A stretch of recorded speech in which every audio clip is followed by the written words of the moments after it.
So as we discussed in the last class, we have the distributed computing models are broadly divided into two types. One is fundamental model, another is architectural model.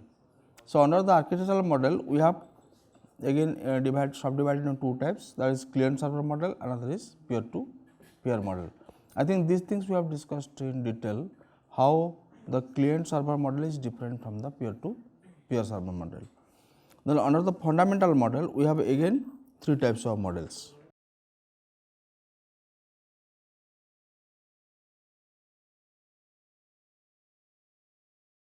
So under the fundamental models, we have three types of model. One is interaction model, second one is failure model, and third one is the security model. The first one is the interaction model. So these are the main features of the interaction model. What are the features?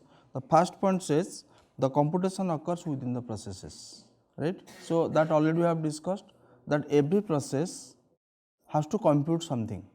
After computation, it has to transfer the message to the other processes, right? And second point, the process interacts by passing messages resulting in communication and coordination. Because whenever the process interacts with other processes, the communication is necessary and coordination is necessary. What is communication? Flow of data or flow of information. For example, process P1 wants to communicate with the process P2, and assume that we are using the request and reply protocol. So under the RR protocol, process P1 will send a message to P2, for example, request message, and process P2 will give a reply to P1. What you have to do? That P1 has to execute a send operation and P2 has to execute a receive operation for only request message. Then P2 will execute a send operation, send procedure, and P1 has to execute a receive operation. Can I say that 4 operations are necessary to perform this communication? So there are 2 send operations and 2 receive operation, and this happens with every communication. Every unit of communication needs 4 procedures are to be computed. 2 processes will be computed at P1 and 2 processes will be computed at P2. This is the simplest best model for the distributed communication, right? But is it possible to perform the same operation with lesser number of procedures?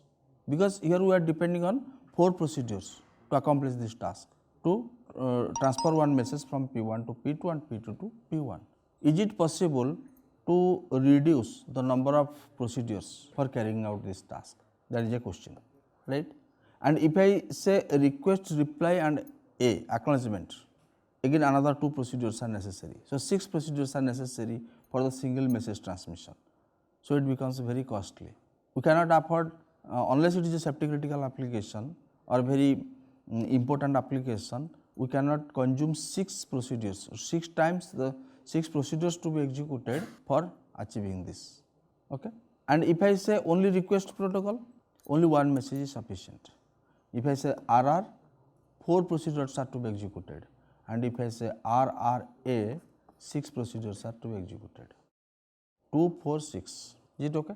So this is how the communication is very important. We shall see how the communication is an overhead for the process interaction, when process interacts with the other processes. Second is coordination, that which process is to be executed at what time and what is the sequence of operation, how do they synchronize. So this becomes a serious problem in the interaction model, right?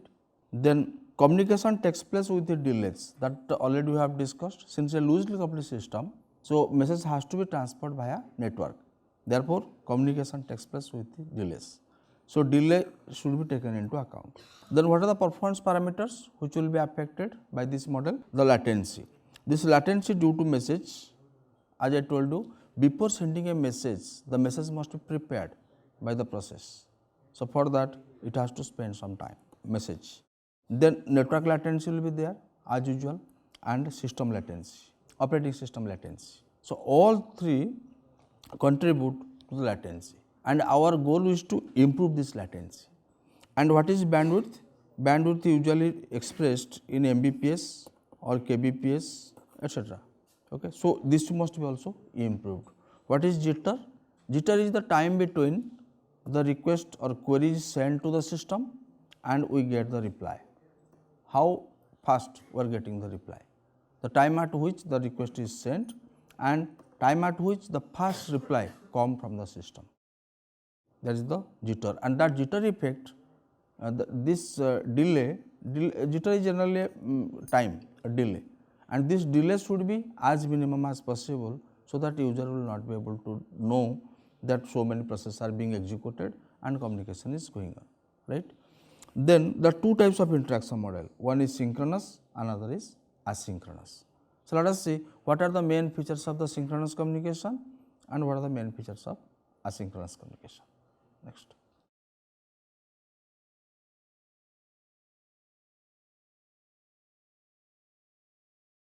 So, okay, so these are the features of the synchronous communication under the interaction model. So, process is executing in a known lower or upper bound time. So, time is restricted. Suppose you are sending a message from process P1 to process P2, it must reach within a bounded time in a synchronous message. And second, message must be received within a known bounded time. So, we can say that communication must occur within a upper or lower bounded time. Usually it is upper bounded time. For example, the communication time is order of n. So, this n must be bounded. And if in asynchronous system, you will see that all these things are opposite. That if you send a message, we don't know, we don't give guarantee that when it will reach at the destination. That is an asynchronous system. Example, packet communications. The message is divided into number of packets and packets will be transferred through the network, and we don't know which packet will reach at what time at the destination. So, these are the asynchronous system. And known local clock drift rate. Since it is a distributed system, all the nodes having their own clock, and if you see, since each local clock, a physical clock, depends upon its crystal. So, after some few days or few period of time, so this clock will drift, and the drift rate of this clock is known in advance in a synchronous system, but in the asynchronous system, clock drift rate is not known. But practically, if you see, most of the systems are asynchronous. So, basically, whenever you develop some distributed algorithms, how to convert an asynchronous algorithms to a synchronous algorithm, that is again a challenge. So, we can assume that this asynchronous communication, based upon that we can develop the algorithm, distributed algorithms, or we can develop some algorithms, distributed algorithms based on the assumption of asynchronous system, right. So, these are the two constraints and how to develop the algorithms assuming these two computing models. We shall see. The next one is the failure model. As I have told you, the failure model has a number of types. If you say with respect to duration, I think we have discussed already that we have a transient fault, we have intermittent fault, and we have Byzantine fault. With respect to time, what is transient fault? The distributed system components are subjected to fault only once in their lifetime. I think I was giving example thundering or lightning, that will occur only once, and during that period if the system may lead to crash fault or permanent fault, or it can recover from that fault, that is called transient fault. Or a spike, we can say a spike at a particular time instant, if the fault occurs then we call it a transient fault. What is intermittent fault?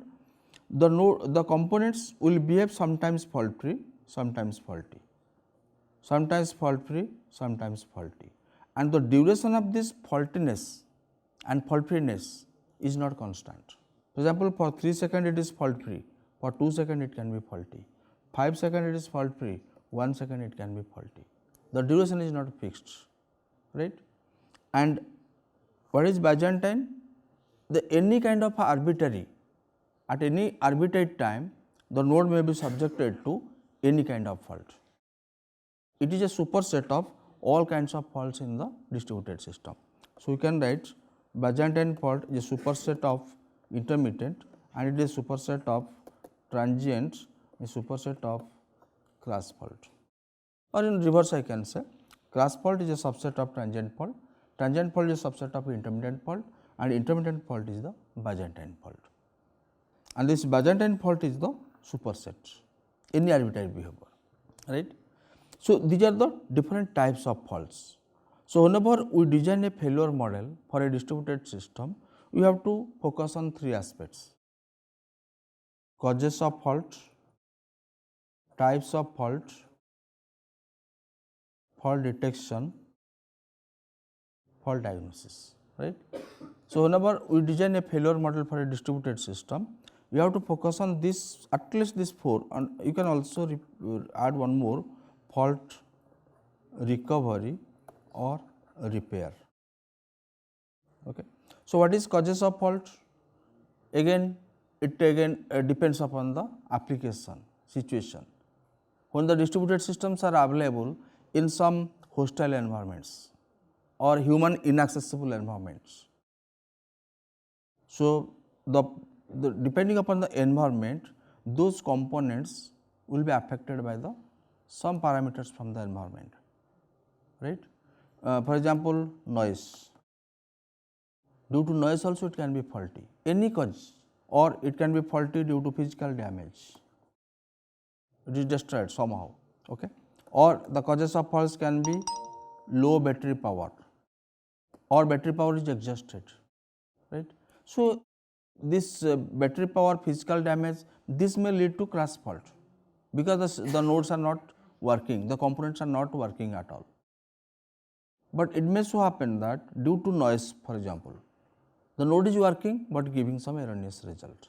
So, these causes of faults can be anything depending upon the deployment of these components in the environment, right. For the types of faults, I think last class I have told you crash fault, then depending upon the type behavior of the nodes when the fault occurs in the system, these types of faults can be categorized. Or if you say with respect to duration, we have transient, intermittent and a Byzantine. Then fault detection, if this fault occurs in some system components, and components can be hardware or can be software. It is not only that the hardware is subjected to fault, the softwares can be also fault. A process can be faulty, and the process can be a user process or it can be a kernel process, or any hardware component can be faulty.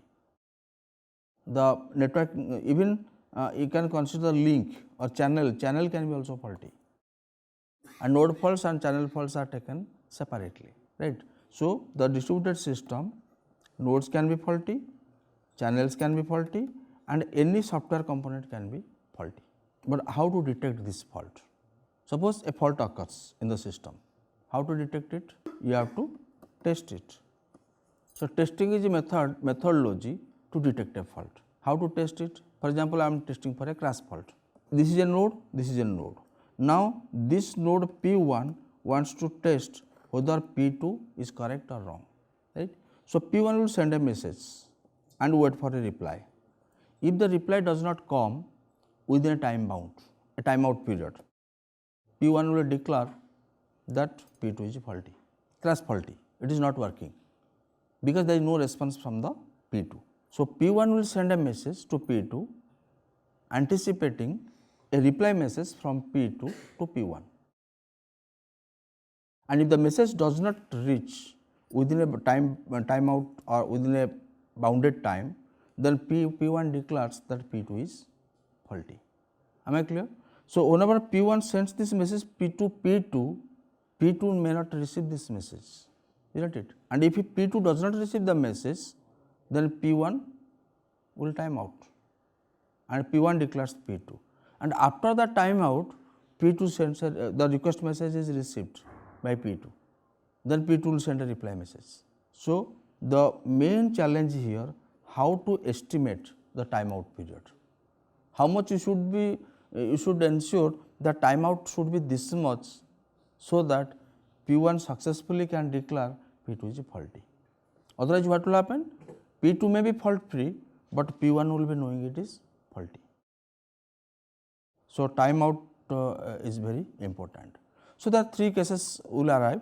One is that P1 itself can be faulty and testing P2 to be faulty or fault free, or when P1 sends a message to P2, the request message may be lost on the way, and whenever P2, suppose P2 successfully receives the message, third situation, third scenario, and P2 will send a reply message, and reply message could not be sent, could not be received by P1.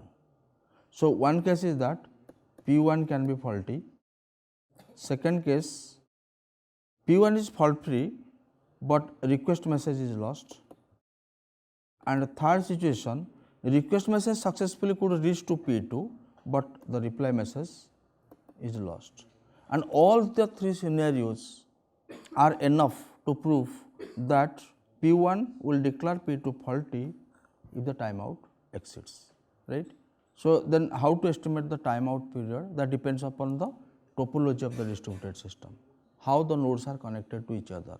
If it is a ring topology, timeout will be how much, and if it is star topology, what will be the timeout. So, we should have an estimation of the timeout before knowing whether a node is faulty or fault free. That is what we call the fault detection. And identifying all the faulty nodes in the system and all the fault free nodes in the system is known as fault diagnosis. I think do not confuse with fault detection and diagnosis. Fault detection means whether fault is there or not. Timeout is a mechanism, we shall see several mechanisms are there to detect a fault. Okay. But fault diagnosis, what is the fault diagnosis? Identifying all the set of fault free nodes and set of faulty nodes in a distributed system is known as fault diagnosis. And why the confusion will be there? Because we are interested to know which nodes are faulty, but diagnosis says that the nodes which are fault free, that also we must identify. So, what will happen if you have set of suppose you have 100 nodes in a distributed system, 100 system nodes. Out of that 80 nodes are fault free and 20 nodes are faulty, or 20% of the nodes are faulty. So, if you could find this 80% of the nodes which are fault free, we can assign the task to only those fault free nodes, so that we can avoid giving task to the faulty nodes. In this way, whatever the result we will get from a distributed system will be correct. So, decision will be correct. So, therefore, this identifying this 80% of the nodes which are fault free and identifying the 20% of the nodes which are faulty, so that is called the fault diagnosis. And once the fault diagnosis is over, it is possible to isolate set of fault free nodes from the set of faulty nodes, so that we can assign the task to set of fault free nodes, and this is called fault isolation. And for each of these we can develop some different algorithms, assuming some distributed system scenario. Then suppose the fault could be detected and diagnosed. After diagnosis, you can recover from the fault. Some nodes, as I told you, suppose a node is subjected to transient fault. It will occur only once in its lifetime. It may recover or it may go to faulty state. That is one type. So, fault recovery or repair is nothing but changing the node from faulty state to fault free state. At any point of time, we can say that any node can have two states, fault free 0. Let us assume that 0 is fault free and 1 is faulty. So, a node can make a transition from 0 to 1 or 1 to 0 during its lifespan. It can change at any time from fault free to faulty, or it can be changed from faulty to fault free. Okay. So, the amount of time it spends in the fault free state or faulty state is known as state holding time. How much time it remains in that particular state, faulty state, and how much time it remains in the state of fault free state and faulty state holding time. So, state holding time can be fault free state holding time or faulty state holding time. the time it remains in the faulty state, right. So, why I am telling, because this amount of time for state holding time is related to your timeout estimation. So, I can say that timeout is the maximum longest possible time to declare a node is faulty is a function of state holding time. And what is that function? That depends upon the situation, topology, platform and several factors that we shall see. So, timeout is a function of state holding time, and state holding time is nothing but the time a node spends either in the faulty state or in the faulty state. It is okay. Next,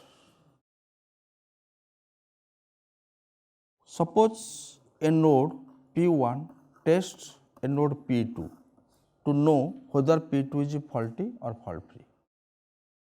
Okay. So, P1 can send a request message and P2 will send a reply message. If the reply message successfully reaches to P1, we say that P2 is fault free.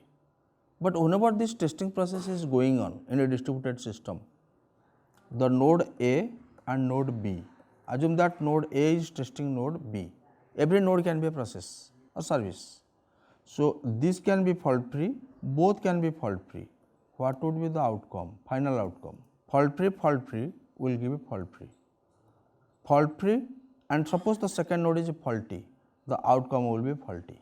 If the node which is testing is faulty and the node to which it is testing is fault free, still then also 1. Now, both the nodes are faulty and both are testing each other. What will be the outcome? Yes, two nodes are testing each other to know whether they are fault free or faulty. What is the test outcome? The first node can be fault free, second node can be fault free, both can be fault free and the outcome is also fault free. Whatever they take decision, it is correct because both are fault free.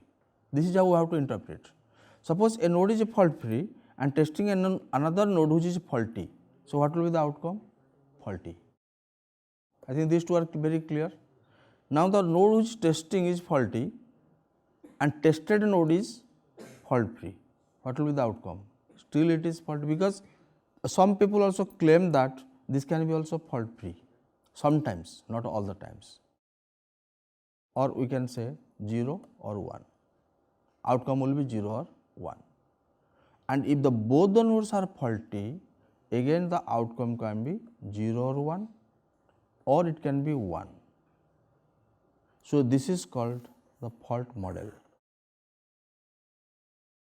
for a distributed system, not only for distributed system, for any multiprocessor system also, multiprocessor, multi-computer systems.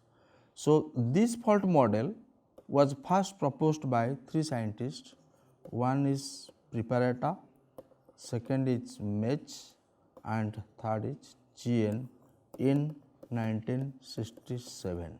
That any system can be subjected to fault and any system components, or according to these 3 scientists or 3 researchers, they told that any system can be divided into various subsystems and the subsystems can be divided into various subsystems till we reduce the system into a unit which is intelligent enough to execute a test task.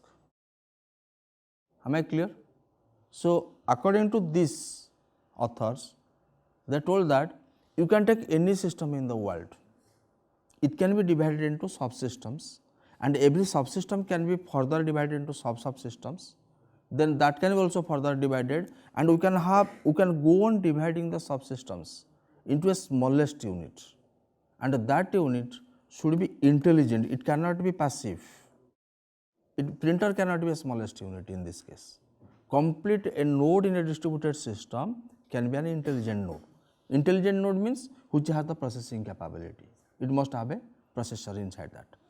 So, that particular machine is able to qualify for a tester or testing. So, if this is not if that node component is not intelligent, then it cannot be tester or testing. Am I clear? So, based upon this philosophy, you can see that distributed system falls under this group. It is a very large complex system and we can divide into number of subsystem, and the smallest unit for this case is a node which is a full fledged autonomous computer having capability to execute some test task, right. So, whenever these testing patterns, by using this fault model, we can apply this model to every pair of nodes in a distributed system. At any point of time, any node can be tester, any node can be testy. Am I clear? So, this tester and testy node pair will happen with each and every process in a distributed system. Is it okay? Now, after executing the test task, we can collect these outcomes between every pair. Suppose you have 1000 pairs. So, we will get thousands of zeros and ones, and this outcome of every test executed on various nodes on the distributed system is known as syndrome. So, or we can say syndrome is the collection of or set of test results, every pair, between every pair of processes the execution will carry on, testing will be completed, and once the testing is completed we can collect the outcome of the tests, and these outcomes are nothing but some zeros and ones, because outcome will be zeros or ones. And once we get these zeros and ones, this will constitute your syndrome. Now, you have to analyze the syndrome to really identify which nodes are faulty and which nodes are fault free. This is called syndrome decoding. Okay. Once you decode the syndrome from the distributed system, after running the tests, we can identify which nodes are fault free and which nodes are faulty. This process is known as diagnosis, fault diagnosis. Am I clear? So, what is the step 1 what we are doing? We are applying this test, first step, we are applying this test to every pair of processes in a distributed system. Second, after applying the test, we are collecting the syndrome, that is second step. Then third step, we are decoding the syndrome to identify which nodes are faulty and which nodes are fault free. And syndrome is nothing but the collection of test results, test outcomes. It is okay. So, this is how the fault diagnosis can be performed. So, this is called the failure model. So, first one I told the interaction model, second I told failure model, and how to develop the algorithms for fault diagnosis under certain failure model, that we shall see afterwards in detail. But these are the only I am telling about the fundamental aspects of the model. The details will go afterwards. How to develop the fault diagnosis algorithms for a distributed system under different scenarios. Okay. So, a third model is security model. So, all are important for a distributed system. Interaction is necessary for communication and coordination. Fault tolerance is necessary to provide the continuous service in the presence of fault, and security is necessary as we are making the services open. So, to prevent the system components from various types of attacks, okay, we need a security model. What is the security model? So, this is necessary because threats to processes, any process can be subjected to attack. Suppose a process after execution giving the result 2, but there can be an intruder which can take the 2, add 3 and make it 5. So, result will be considered as a 5 instead of 2.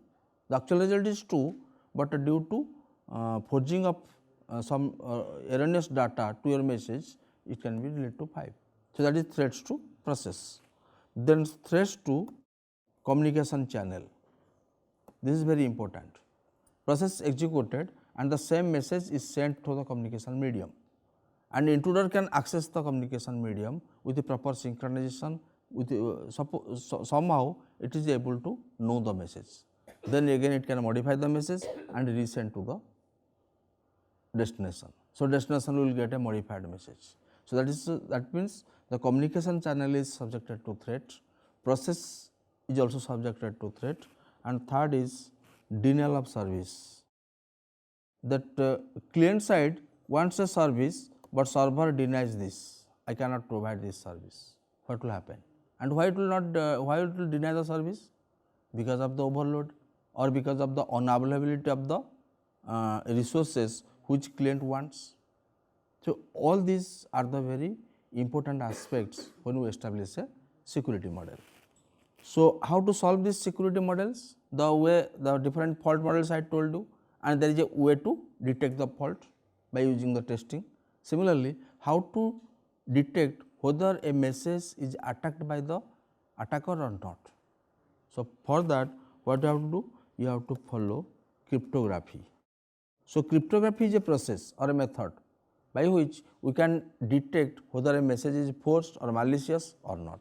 So, cryptography usually has two parts, one is called encryption, another is called decryption. What is encryption? Suppose the message which is to be transmitted by the sender process is known as plain text, and this message is transferred to after coding this message we can convert it to ciphertext by using some encoding pattern. That number of algorithms that we shall see in detail, that how a plain text can be converted to a ciphertext. Ciphertext means after coding. I can give an example. Suppose the actual message is ABC, and for A I coded it 5 and B means 6, C means 7. Instead of sending ABC, I will send 5, 6, 7, right. It is a simple, but it is not that simple whenever you develop the algorithm, right. So, when the 5, 6, 7 is sent, intruder receives only 5, 6, 7, it does not receive ABC, and if it does and tries to any modify or try to interpret the meaning of this, it cannot find anything. That is the simplest way to encrypt, that a plain text can be converted to a ciphertext. So, the ABC is a plain text and 5, 6, 7 is a ciphertext, and this ciphertext will be sent in the communication channel. Then receiver what will do? It will receive the ciphertext and receiver will try to again decrypt it. So, decryption is the process of opposite process of encryption. Encryption means changing or converting a plain text to ciphertext, and decryption means converting a ciphertext to plain text, and there are a number of algorithms available for encryption and decryption. Standard algorithms are already available. By using that, we can prevent your message and you can prevent your processes from various security attacks, so that the integrity, confidentiality and authenticity of the data can be preserved. Because three things we have to achieve: integrity, whenever the data is sent, it should be received as it is without any problem, that is called integrity, and it should be authenticated also. The person who is claiming that this is his data, it should be his data only, right, that is called authentication. And third is that if it is attacked by the security by the attacker, then it should not be malicious. So, secure. So, data must be secured, must be authenticated, and integrity of the data should be preserved. These three things are the major goal of the security model. And how to achieve? By various algorithms. The most popular algorithm is RSA algorithm. You might have known. RSA algorithm is used in the internet for encryption and decryption. But one interesting thing in the security model, when develop an algorithm, this algorithm is open to each and everybody in the society. In the scientific community, commercial community, it is available in the public domain. Then what is secret here? So, this algorithm is common to everybody. It is available in the public because it is there in the book, it is there in the internet, and when you implement it is also there available. Then what is secret? Every cryptographic method depends upon a key. The key is the only secret part in the cryptography, otherwise everything is open. And this key are two types, one is private key, another is called public key. We shall discuss more about this whenever we go to the security models, details of the security models, and a number of standard models are existing in the literature. So, this is what the different types of models coming under the fundamental models, fundamental computing models: interaction model, failure model, another is security model. And under the architectural models we have two types. I think we discussed about the main features of the client server and a peer to peer. So, mostly we shall use the client server and a peer to peer interprocess communication for this distributed system extensively. While developing any distributed algorithm, we will be using this client server or peer to peer architecture, right. So, next important thing is that what are the different types of operating system we should go for a distributed system, or we say software concepts. So, under the software concepts, we have three kind of operating system. Just I am ignoring the single user operating systems like Android and Windows. Just to forget for time being, you just ignore the single user operating system. We are discussing about either network operating system, distributed operating systems or middleware operating system. What are the key differences? So, networking operating system is used for the networking systems and distributed operating systems and middleware operating systems is used for the distributed operating systems or distributed systems, right. So, this middleware operating system is a very latest types of concept of operating system. In last 5 years we saw these middleware operating systems. Okay. I will give the examples for this and we shall see how the architectures differs from NOS to MOS. So, these things we shall discuss in the next class, and after this we will go to the two important topic, that is interprocess communication, another is RPC and its implementation. Interprocess communication and remote procedure calling, or we call remote method of invocation, and for this you can take the help of language C++ or you can take the help of Java, and there are some standard environments also to perform this IPC and RPC.